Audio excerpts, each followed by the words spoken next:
El libro de Urantía. Advertencia al lector. El libro de Urantía se encuentra actualmente en proceso de retraducción del original inglés. La presente edición incluye 2 partes totalmente traducidas de nuevo: el prólogo y la parte 4, la vida y enseñanzas de Jesús. El lector observará por ello una serie de cambios de terminología en relación con las partes 1, 2 y 3, aún no traducidas, como por ejemplo, donación en lugar de auto-otorgamiento, Micael en lugar de Mijael, mundos de las mansiones en lugar de mundos de estancia, el origen centro primero en lugar de la primera fuente y centro, etc.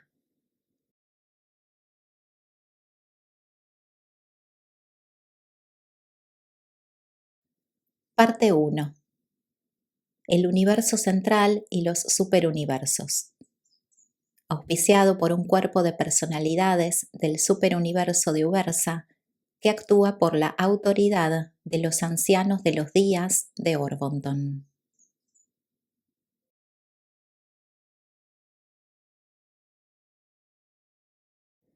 Capítulo 5. La relación de Dios con el individuo. Si la mente finita del hombre es incapaz de comprender cómo un Dios tan grande y majestuoso como el Padre Universal puede descender de su morada eterna en perfección infinita para fraternizar con cada criatura humana, entonces tal intelecto finito debe hallar la certidumbre de la comunión divina en la verdad del hecho de que un fragmento real del Dios viviente reside en el intelecto de cada mortal urantiano de mente normal y moralmente consciente. Los ajustadores del pensamiento residentes son parte de la deidad eterna del Padre Paradisíaco. El hombre no necesita ir más allá de su propia experiencia interior de contemplación del alma, de esta presencia de realidad espiritual, para encontrar a Dios e intentar la comunión con Él. Dios ha distribuido la infinidad de su naturaleza eterna por todas las realidades existenciales de sus 6 coordinados absolutos. Pero Él puede, en cualquier momento, establecer un contacto personal directo con cualquier parte o fase o género de creación mediante la agencia de sus fragmentos prepersonales. Y el Dios eterno también se ha reservado la prerrogativa de otorgar personalidad a los creadores divinos y a las criaturas vivientes del universo de los universos, mientras se reserva también la prerrogativa de mantener contacto directo y paternal con todos estos seres personales a través del circuito de la personalidad.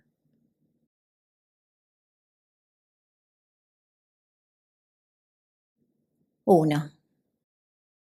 El acercamiento a Dios. La incapacidad de la criatura finita de llegar al Padre infinito está implícita no en el retraimiento del Padre, sino en la finitud y limitaciones materiales de los seres creados. La magnitud de la diferencia espiritual entre la más alta personalidad de existencia universal y los grupos más bajos de inteligencias creadas es inconcebible.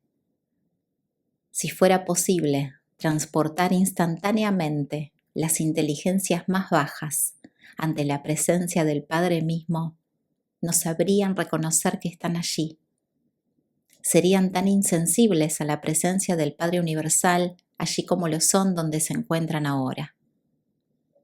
El hombre mortal ha de recorrer un camino largo, muy largo, antes de que pueda de manera coherente y dentro de los dominios de lo posible solicitar salvoconducto a la presencia paradisíaca del Padre Universal. Espiritualmente, el hombre debe pasar por muchas traslaciones antes de que pueda alcanzar un plano que le permita la visión espiritual, que lo capacitará para ver por lo menos a uno de los 7 espíritus rectores. Nuestro Padre no está oculto, ni se encuentra arbitrariamente en reclusión. Él ha movilizado los recursos de la sabiduría divina en un esfuerzo sin fin para revelarse a los hijos de sus dominios universales. Hay una infinita grandeza y una generosidad inefable relacionadas con la majestad de su amor, que lo lleva a anhelar la asociación con todos los seres creados que puedan comprenderlo, amarlo o acercarse a él. Y son por consiguiente las limitaciones inherentes a ti, inseparables de tu personalidad finita y de tu existencia material, las que determinan el tiempo y el lugar y las circunstancias en que puedes alcanzar la meta del viaje de ascensión mortal y gozar de la presencia del Padre en el centro de todas las cosas. Aunque el acercamiento a la presencia del Padre en el paraíso debe esperar a que alcancéis los más altos niveles finitos de progresión espiritual, debéis regocijaros en el reconocimiento de la posibilidad siempre presente de una comunión inmediata con el Espíritu otorgado por el Padre y tan íntimamente asociado con vuestra alma y con vuestro ser espiritualizante. Los mortales de los dominios del tiempo y el espacio pueden diferir grandemente en capacidades innatas y en dotes intelectuales. Pueden contar con ambientes excepcionalmente favorables al avance social y al progreso moral, o bien pueden sufrir de la carencia de casi toda ayuda humana a la cultura y a los supuestos avances en las artes de la civilización. Pero las posibilidades del progreso espiritual en la carrera de la ascensión son iguales para todos. Es posible alcanzar niveles crecientes de discernimiento espiritual y de significados cósmicos, independientemente de todas las diferencias sociomorales de los ambientes materiales diversificados en los mundos evolutivos. Por mucho que los mortales de Urantía puedan diferir en sus oportunidades y dotes intelectuales, sociales, económicas e incluso morales, no olvidéis que su dote espiritual es uniforme y única. Todos ellos disfrutan de la misma presencia divina de la dádiva del Padre, y todos cuentan con el idéntico privilegio de poder procurar una íntima comunión personal con el Espíritu residente de origen divino, a la vez que todos pueden igualmente elegir aceptar la uniforme dirección espiritual de estos monitores misteriosos. Si el hombre mortal está sincera y espiritualmente motivado y consagrado sin reservas al hacer la voluntad del Padre, entonces, puesto que está tan certera y efectivamente dotado por el ajustador divino que mora en él, no puede dejar de materializarse en la experiencia de ese individuo la conciencia sublime de conocer a Dios y la excelsa certidumbre de sobrevivir para el propósito de encontrar a Dios mediante la experiencia progresiva de hacerse cada vez más semejante a Él. El hombre está espiritualmente habitado por un ajustador del pensamiento sobreviviente. Si la mente de un hombre está sincera y espiritualmente motivada, si tal alma humana desea conocer a Dios y hacerse como Él, si honestamente desea hacer la voluntad del Padre, no hay influencia negativa alguna de carencia mortal ni fuerza positiva de posible interferencia que pueda prevenir la ascensión certera de dicha alma divinamente motivada hasta las puertas del paraíso. El Padre desea que todas sus criaturas estén en comunión personal con Él. Él tiene un lugar en el paraíso para recibir a todos los que por su estado de supervivencia y naturaleza espiritual hacen posible tal logro. Por lo tanto, asentad en vuestra filosofía ahora y para siempre, para cada uno de vosotros y para todos nosotros, Dios es accesible, el Padre es alcanzable, el camino está abierto, las fuerzas del amor divino y los medios y arbitrios de la administración divina se entrelazan para facilitar el avance de todas las inteligencias merecedoras de todos los universos hasta la presencia en el paraíso del Padre Universal. El hecho de que llegar hasta Dios conlleva un tiempo inmenso no hace menos real la presencia y personalidad del infinito. Vuestra ascensión es una parte del circuito de los 7 superuniversos, y aunque gires alrededor por veces incontables, puedes esperar en espíritu y en estado estar siempre avanzando hacia el centro. Puedes confiar en que serás trasladado de esfera a esfera, desde los circuitos exteriores hasta el centro interior, y algún día no dudes, te encontrarás ante la presencia divina y central y le verás, figurativamente hablando, cara a cara.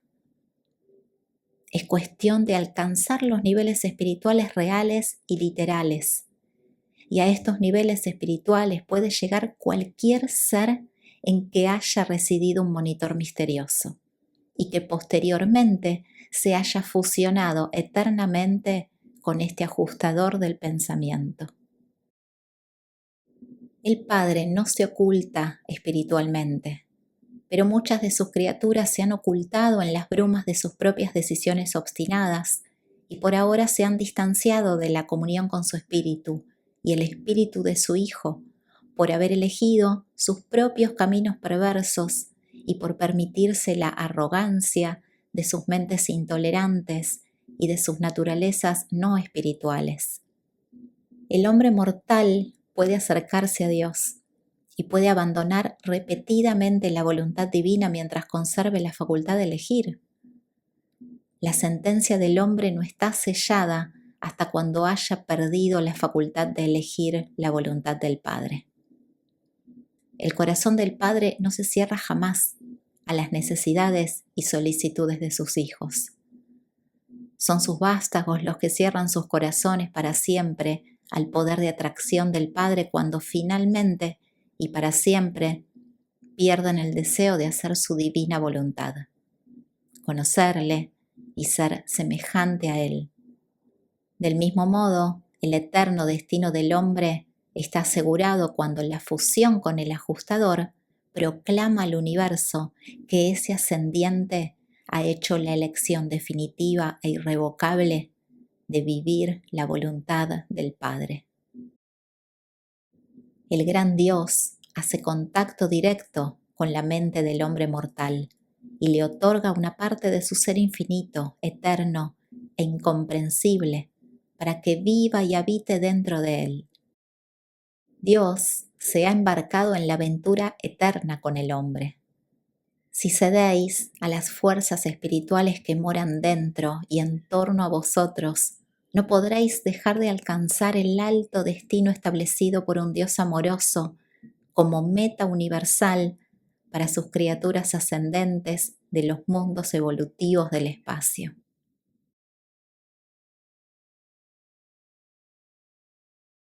2. La presencia de Dios. La presencia física del infinito es la realidad del universo material. La presencia mental de la deidad debe determinarse por la profundidad de la experiencia intelectual individual y por el nivel de la personalidad evolutiva. La presencia espiritual de la divinidad necesariamente debe ser diferencial en el universo. La determina la capacidad espiritual de receptividad y el grado de consagración de la voluntad de la criatura al cumplimiento de la voluntad divina. Dios vive en cada uno de sus hijos nacidos del Espíritu. Los hijos paradisíacos siempre tienen acceso a la presencia de Dios, la mano derecha del Padre, y todas sus personalidades criaturas tienen acceso al seno del Padre. Esto se refiere al circuito de la personalidad, donde quiera, cuando quiera y como quiera se le contacte. O de otro modo, presupone un contacto personal y autoconsciente y una comunión con el Padre Universal, ya sea en la morada central o en cualquier otro sitio designado, como por ejemplo en una de las 7 esferas sagradas del paraíso. Sin embargo, la presencia divina no se puede descubrir en cualquier parte en la naturaleza o incluso en las vidas de los mortales que conocen a Dios tan plena y certeramente como en vuestro intento de comunicación con el monitor misterioso residente, el ajustador paradisíaco del pensamiento.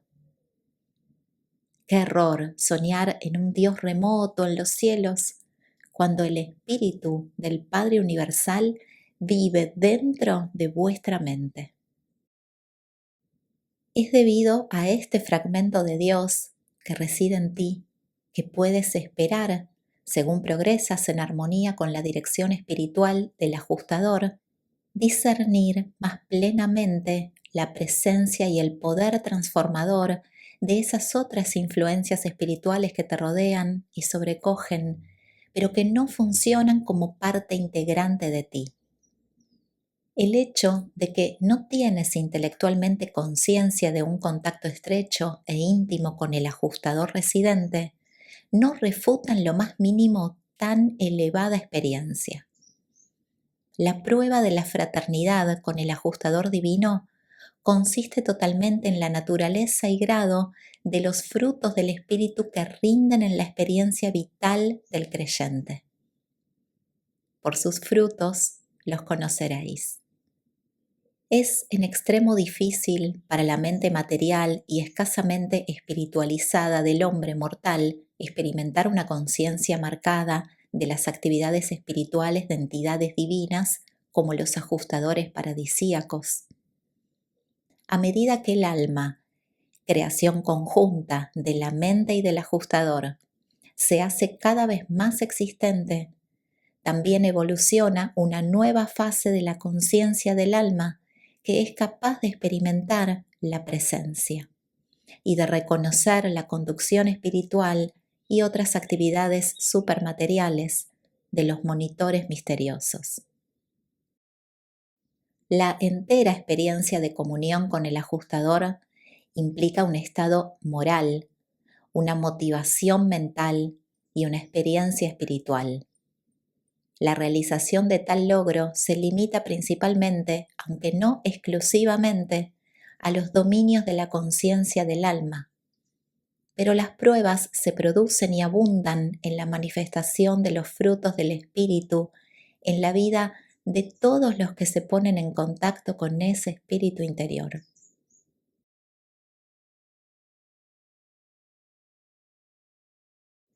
Tres. La verdadera adoración. Aunque las deidades del paraíso, desde el punto de vista universal, son como una, en sus relaciones espirituales con seres como los que habitan Urantía, son también 3 personas distintas y separadas. Hay una diferencia entre los dioses en lo que se refiere a las peticiones personales, la comunión y otras relaciones íntimas. En el sentido más elevado, adoramos al Padre Universal y solo a Él. Ciertamente podemos adorar y adoramos al Padre según se manifiesta en sus hijos creadores, pero es el Padre, directa o indirectamente, a quien adoramos y rendimos culto. Las súplicas de toda clase pertenecen al dominio del Hijo Eterno y a la organización espiritual del Hijo. Las oraciones, todas las comunicaciones formales, todo excepto la adoración y el culto del Padre Universal, son asuntos que conciernen al universo local.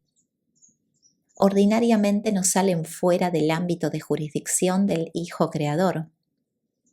Pero la adoración indudablemente entra en circuito y es enviada a la persona del Creador por el circuito de la personalidad del Padre.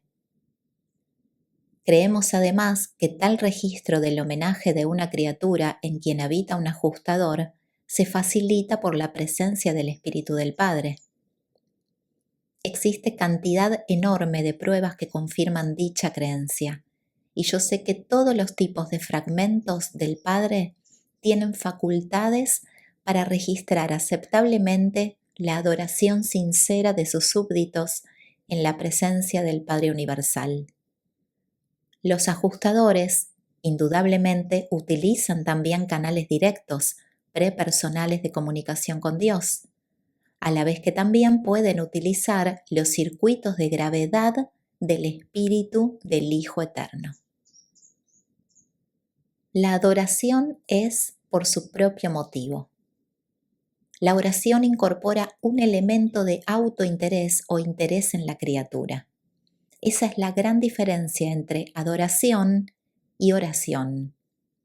No hay absolutamente ninguna autodemanda ni ningún otro elemento de interés personal en el culto verdadero. Simplemente adoramos a Dios por lo que entendemos que es Él.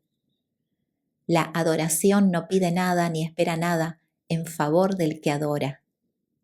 No adoramos al Padre porque podamos derivar algo de tal veneración.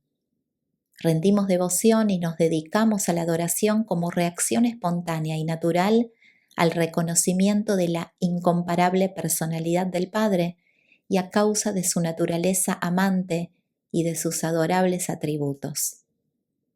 En el momento en que se introduce el elemento del autointerés en la adoración, en ese instante la devoción se traduce de adoración a oración y debería ser dirigida más propiamente a la persona del Hijo Eterno o del Hijo Creador. Pero en la experiencia religiosa práctica no existe ninguna razón por la cual la oración no deba dirigirse a Dios el Padre como parte de la adoración verdadera. Cuando tratáis los asuntos prácticos de vuestra vida diaria, estáis en las manos de las personalidades espirituales que provienen de la tercera fuente y centro. Estáis cooperando con las agencias del actor conjunto. Así pues, vosotros adoráis a Dios, oráis y os comunicáis con el Hijo y resolvéis los detalles de vuestra estadía terrestre en conexión con las inteligencias del Espíritu Infinito que opera en vuestro mundo y en todo vuestro universo. Los hijos creadores o soberanos que presiden los destinos del universo local están en el lugar del Padre Universal y del Hijo Eterno del Paraíso. Estos hijos de los universos reciben, en el nombre del Padre, la adoración del culto y prestan oído a las súplicas de sus súbditos peticionarios en cada una de las creaciones respectivas. Para los hijos de un universo local, un Hijo Miguel es para todos los fines y propósitos prácticos Dios. Es la personificación del Padre Universal y del Hijo Eterno en el universo local. El Espíritu Infinito mantiene contacto personal con los hijos de estos reinos a través de los espíritus del universo, las asociadas administrativas y creativas de los hijos creadores del paraíso.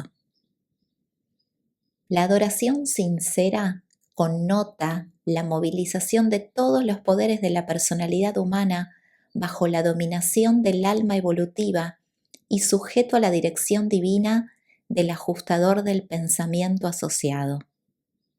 La mente, de limitaciones materiales, jamás puede llegar a estar altamente consciente del significado real de la adoración verdadera. La comprensión que el hombre tiene de la realidad de la experiencia del culto está principalmente determinada por el estado de desarrollo de su alma inmortal evolutiva. El crecimiento espiritual del alma tiene lugar de manera totalmente independiente de la autoconciencia intelectual. La experiencia de la adoración consiste en el sublime intento del ajustador asociado para comunicar al Padre Divino los anhelos inefables y las aspiraciones inexpresables del alma humana. La creación conjunta de la mente mortal que busca a Dios y del ajustador inmortal que lo revela. La adoración es, por lo tanto, el acto de consentimiento de la mente material al intento de ser espiritualizante, bajo la dirección del espíritu asociado, de comunicarse con Dios como hijo de fe del Padre Universal. La mente mortal consiente en adorar. El alma inmortal anhela e inicia la adoración. La presencia del ajustador divino dirige tal culto en nombre de la mente mortal y del alma inmortal evolutiva. El culto verdadero, en último análisis, se convierte en una experiencia llevada a cabo en 4 niveles cósmicos: el intelectual, el morontial, el espiritual y el personal. La conciencia de la mente, el alma y el espíritu, y su unificación en la personalidad.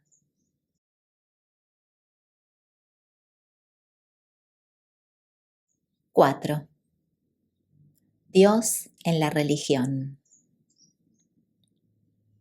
La moralidad de las religiones de evolución impulsa a los hombres hacia adelante en la búsqueda de Dios por el poder motivado por el temor. Las religiones de revelación atraen a los hombres a buscar a un Dios de amor porque anhelan hacerse semejantes a Él. Pero la religión no es meramente un sentimiento pasivo de absoluta dependencia y certidumbre de supervivencia. Es una experiencia viviente y dinámica del logro de la divinidad, basada en el servicio de la humanidad.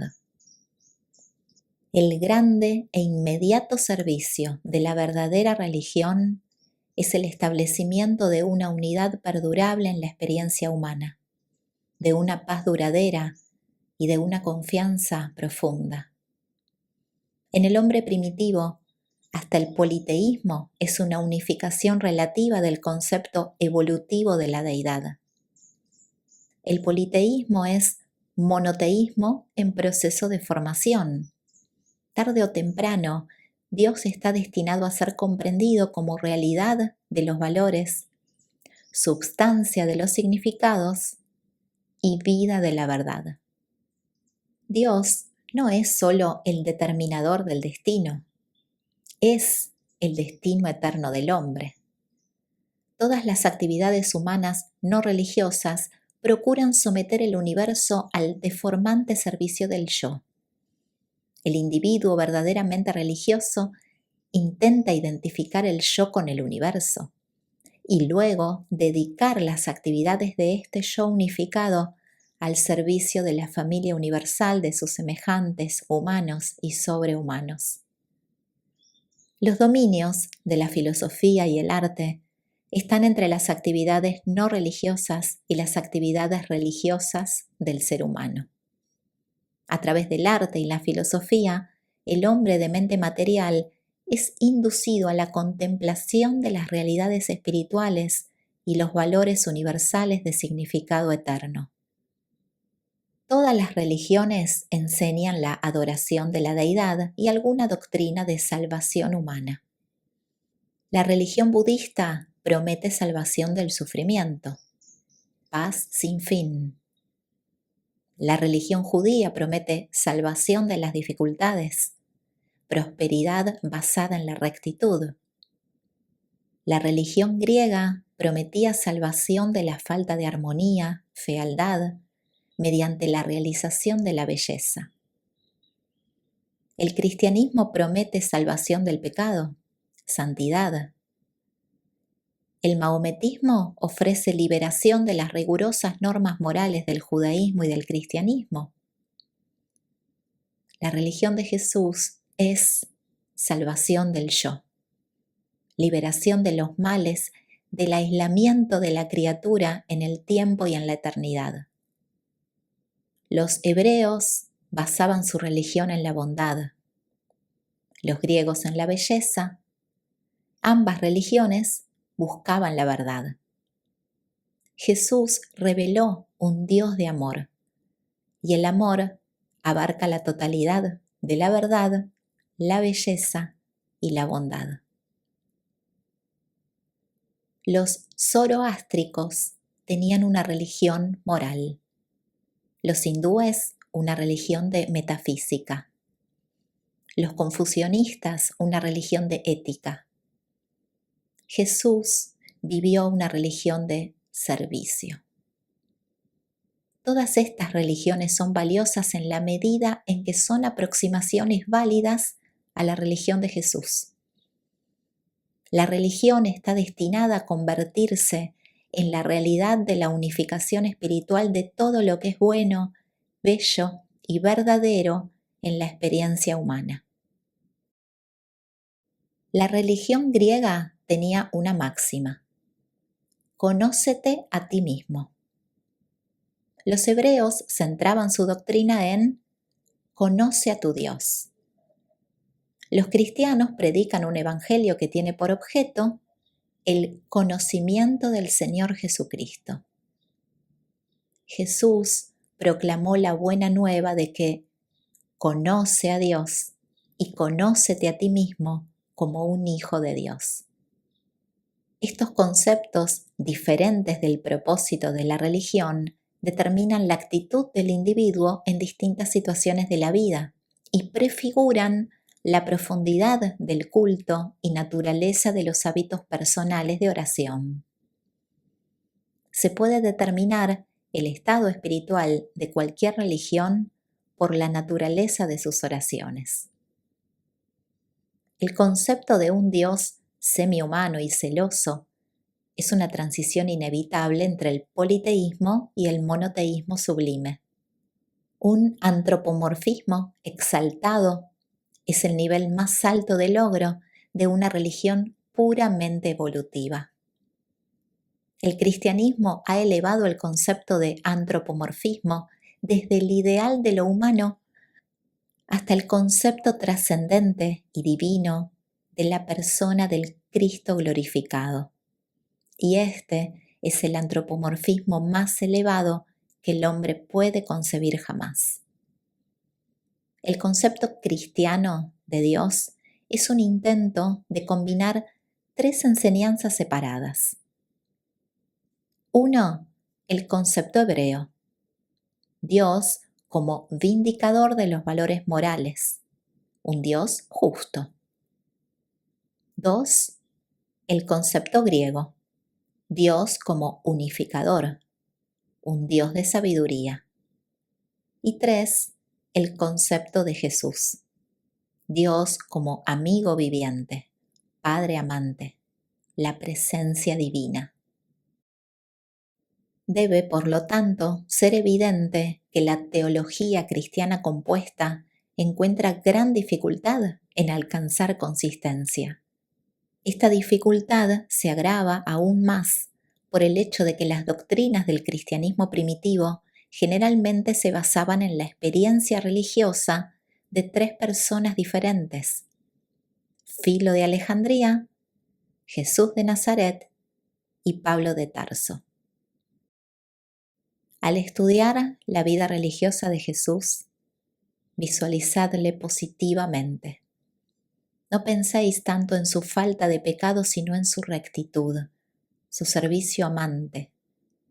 Jesús superó el amor pasivo comprendido en el concepto hebreo del Padre Celestial por el afecto más alto y mucho más activo y amante de un Dios que es el Padre de todos los individuos, incluso de los descarriados.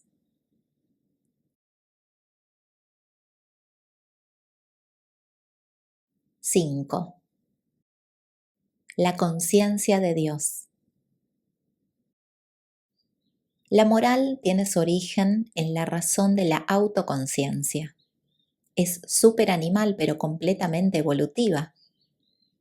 La evolución humana abarca en su desarrollo todas las dotes que anteceden a la dádiva de los ajustadores y al esparcimiento del espíritu de la verdad. Pero el alcanzar niveles de moralidad no libera al hombre de las luchas reales de la vida mortal. El ambiente físico del hombre acarrea la batalla por la existencia. El entorno social demanda ajustes éticos. Las situaciones morales exigen hacer elecciones en los dominios más elevados de la razón. La experiencia espiritual, el haber concebido a Dios, exige que el hombre lo encuentre y sinceramente intente parecerse a Él. La religión no se funda en los hechos de la ciencia, ni en las obligaciones de la sociedad, ni en las hipótesis de la filosofía, ni en los deberes implícitos de la moralidad. La religión es un ámbito independiente de respuesta humana a las situaciones de la vida y aparece indefectiblemente en todas las etapas posmorales del desarrollo humano. La religión puede penetrar los 4 niveles de comprensión de los valores y del disfrute de la fraternidad universal. El nivel físico o material de la autopreservación, el nivel social o emocional de fraternidad, el nivel moral o de deber de la razón, el nivel espiritual de la conciencia de la fraternidad universal a través de la adoración divina. El científico que investiga los hechos concibe a Dios como la primera causa, un Dios de fuerza.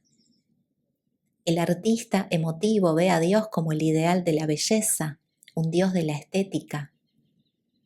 El filósofo razonador a veces tiende a proponer un Dios de unidad universal, incluso una deidad panteísta. El religioso de fe cree en un Dios que fomenta la supervivencia, el Padre que está en los cielos, el Dios de amor. La conducta moral es siempre un antecedente de la religión evolucionada y aún forma parte de la religión revelada, pero no es nunca la totalidad de la experiencia religiosa. El servicio social es el resultado de un pensamiento moral y de un vivir religioso. La moralidad no conduce biológicamente a los más elevados niveles espirituales de la experiencia religiosa. La adoración de la belleza abstracta no es el culto a Dios, como tampoco lo es la exaltación de la naturaleza ni la reverencia de la unidad. La religión evolutiva es la madre de la ciencia, el arte y la filosofía que elevaron al hombre al nivel de receptividad de la religión revelada, incluyendo la dádiva de los ajustadores y la venida del espíritu de la verdad. El cuadro evolutivo de la existencia humana comienza y termina con la religión, aunque se trate de muy diferentes clases de religión, una evolutiva y biológica, la otra revelada y periódica. Así pues, aunque la religión es normal y natural para el hombre, es también optativa. El hombre no tiene que ser religioso contra su voluntad. La experiencia religiosa, siendo esencialmente espiritual, no puede nunca ser plenamente comprendida por la mente material. De aquí la función de la teología, la psicología de la religión. La doctrina esencial de la comprensión humana de Dios crea una paradoja en el entendimiento finito. Es casi imposible para la lógica humana y para la razón finita armonizar el concepto de la inmanescencia divina. Dios dentro de cada individuo y como parte de él, con la idea de la trascendencia del Dios, la dominación divina del universo de los universos. Estos dos conceptos esenciales de la deidad deben unificarse en la comprensión por la fe del concepto de la trascendencia de un Dios personal y en la comprensión de la presencia interior de un fragmento de ese Dios, a fin de justificar el culto inteligente y validar la esperanza de la supervivencia de la personalidad. Las dificultades y paradojas de la religión son inherentes en el hecho de que las realidades de la religión están absolutamente más allá de la capacidad mortal de comprensión intelectual. El hombre mortal obtiene tres grandes satisfacciones de la experiencia religiosa, incluso en los días de su estadía temporal en la tierra. 1. Intelectualmente adquiere la satisfacción de una conciencia humana más unificada. 2. Filosóficamente disfruta de la substanciación de sus ideales de valores morales. Y 3. Espiritualmente prospera en la experiencia de la compañía divina, en las satisfacciones espirituales de la verdadera adoración. La conciencia de Dios, como la experimenta un mortal evolutivo de los reinos, debe constar de tres factores variables, tres niveles diferenciales de comprensión de la realidad. Primero está la conciencia intelectual, la comprensión de la idea de Dios. Luego le sigue la conciencia del alma, la comprensión del ideal de Dios. Finalmente surge la conciencia del espíritu, la comprensión de la realidad espiritual de Dios. Mediante la unificación de estos factores de comprensión divina, no importa cuán incompleta sea, la personalidad mortal en todo momento rebasa todos los niveles conscientes con una comprensión de la personalidad de Dios. En aquellos mortales que han alcanzado el cuerpo de la finalidad, todo esto conducirá con el tiempo a la comprensión de la supremacía de Dios y puede, posteriormente, resultar en la comprensión de la ultimidad de Dios, una fase de la superconciencia absónita del Padre paradisíaco. La experiencia de la conciencia de Dios permanece idéntica de generación en generación, pero con los adelantos de cada época en conocimiento humano, el concepto filosófico y las definiciones teológicas de Dios deben cambiar. La experiencia de conocer a Dios, la conciencia religiosa, es una realidad universal, pero independientemente de cuán válida, real, sea la experiencia religiosa, debe estar dispuesta a someterse a la crítica inteligente y a una interpretación filosófica razonable. No debe tratar de ser una cosa separada de la totalidad de la experiencia humana. La supervivencia eterna de la personalidad depende completamente de la elección de la mente mortal, cuyas decisiones determinan el potencial de supervivencia del alma inmortal.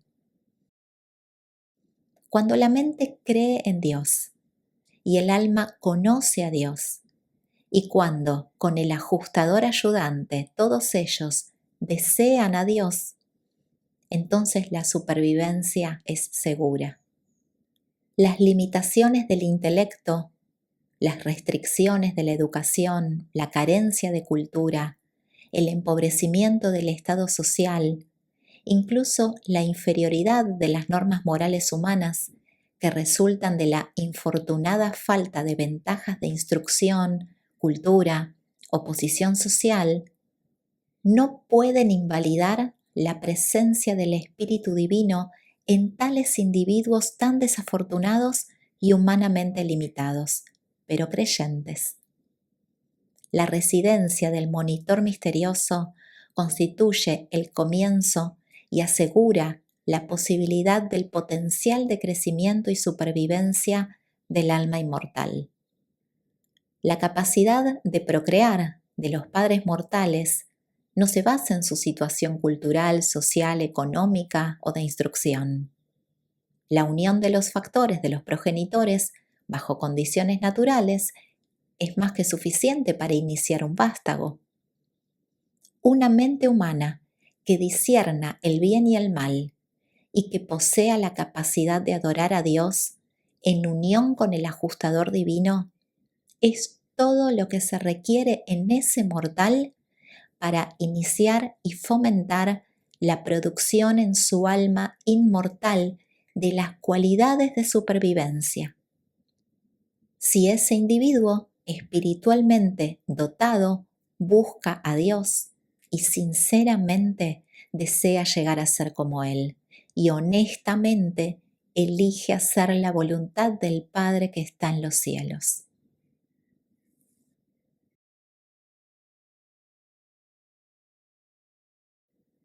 ¡6! El Dios de la personalidad. El Padre Universal es el Dios de las personalidades. El dominio de la personalidad en el universo, desde la criatura mortal y material más inferior hasta los seres más elevados con dignidad de creador y condición divina, tiene su centro y circunferencia en el Padre Universal. Dios, el Padre, es el otorgador y el conservador de toda personalidad. Y el Padre paradisíaco es asimismo el destino de todas las personalidades finitas que sinceramente eligen hacer la voluntad divina, los que aman a Dios y anhelan ser como Él. La personalidad es uno de los misterios no resueltos de los universos. Podemos formar conceptos apropiados de los factores que entran en la composición de las diversas órdenes y niveles de personalidades, pero no comprendemos plenamente la verdadera naturaleza de la personalidad misma. Percibimos claramente los numerosos factores que, cuando se combinan, constituyen el vehículo de la personalidad humana, pero no comprendemos plenamente la naturaleza y significación de tal personalidad finita. La personalidad es potencial en todas las criaturas que poseen una dote de mente, desde un mínimo de autoconciencia hasta un máximo de conciencia de Dios. Pero la dote mental por sí sola no es personalidad, ni tampoco el espíritu, ni la energía física. La personalidad es la cualidad y valor en la realidad cósmica exclusivamente otorgada por Dios el Padre a estos sistemas vivientes de energías asociadas y coordinadas de materia, mente y espíritu. La personalidad no es tampoco un logro progresivo. La personalidad puede ser material o espiritual, pero o hay personalidad o no hay personalidad. Lo que es distinto de personal no alcanza nunca el nivel de lo personal, excepto por la acción directa del Padre del Paraíso. El otorgamiento de la personalidad es la función exclusiva del Padre Universal. La personalización de los sistemas vivientes de energía que Él otorga con los atributos de conciencia creadora relativa y con el correspondiente control en forma del libre albedrío. No hay personalidad aparte de Dios el Padre, y no existe personalidad ninguna sino por Dios el Padre. Los atributos fundamentales del yo humano, así como el núcleo en forma de ajustador absoluto de la personalidad humana, son dones del Padre Universal, que actúa en su dominio exclusivamente personal del ministerio cósmico. Los ajustadores de estado prepersonal habitan numerosos tipos de criaturas mortales, asegurando así que estos mismos seres puedan sobrevivir la muerte para personalizarse como criaturas morontiales, con la posibilidad de alcanzar el último logro espiritual.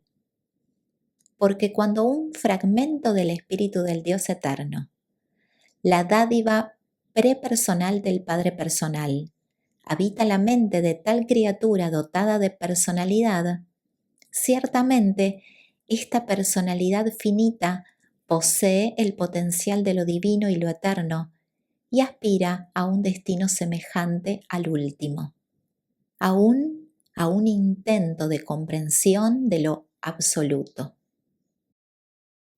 La capacidad para la personalidad divina es intrínseca en el ajustador prepersonal. La capacidad para la personalidad humana existe potencialmente en la dote de la mente cósmica del ser humano. Pero la personalidad experiencial del hombre mortal no es observable como una realidad activa y funcional hasta después de que el vehículo de la vida material de la criatura mortal haya sido tocado por la divinidad liberadora del Padre Universal, siendo así lanzado a los mares de la experiencia como personalidad autoconsciente, autodeterminada, relativamente y autocreadora. El yo material es verdadera e incualificablemente personal. El yo material tiene personalidad e identidad temporal. El ajustador espiritual prepersonal también tiene identidad eterna. Esta personalidad material y esta prepersonalidad espiritual son capaces de unir de tal manera sus atributos creadores para traer a la existencia la identidad superviviente del alma inmortal. Así que, habiendo proporcionado los medios para el crecimiento del alma inmortal y habiendo liberado al ser interior del hombre de las cadenas de la dependencia absoluta de la causación antecedente, el Padre se hace a un lado.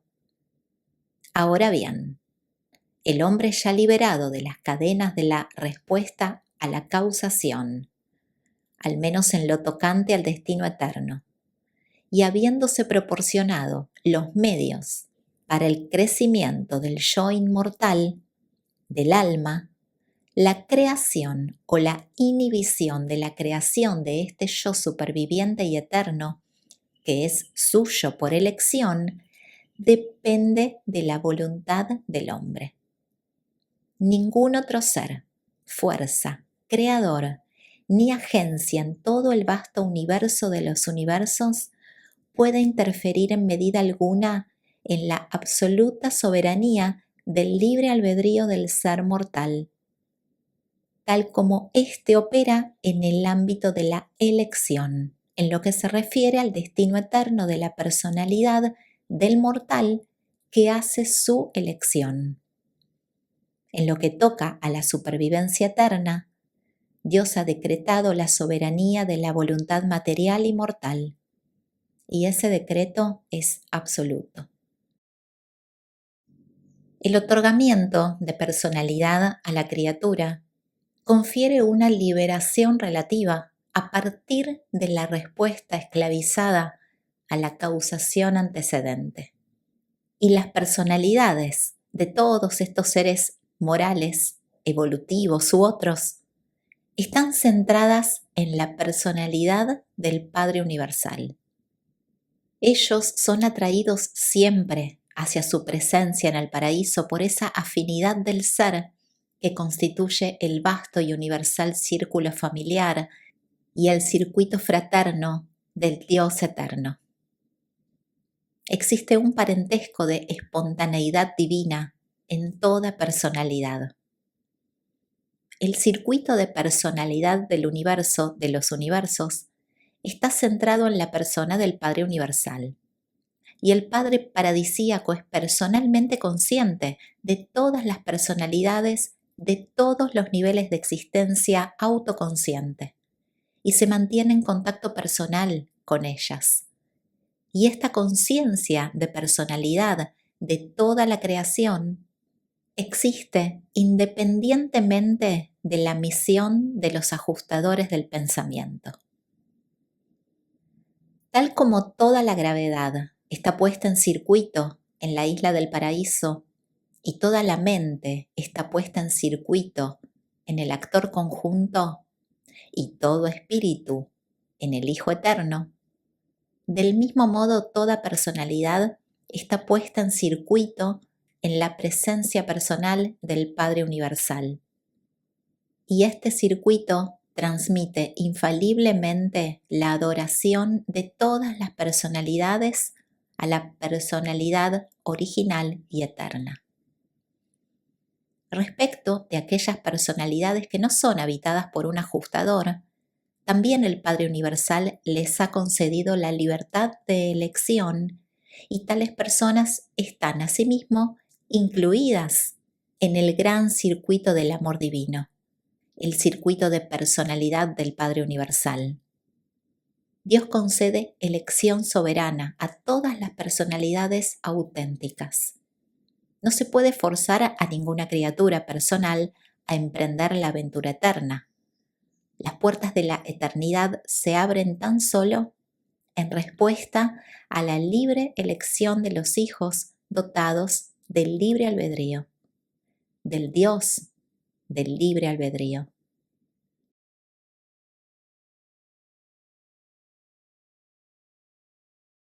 Y he aquí, pues, mis esfuerzos para presentar la relación del Dios viviente con los hijos del tiempo. Una vez que esté todo dicho y hecho, no puedo hacer nada más beneficioso que reiterar que Dios es vuestro Padre en el universo y que todos vosotros sois sus hijos planetarios. Este es el quinto y último documento de la serie en que un consejero divino de Ubersa presenta la descripción del Padre Universal.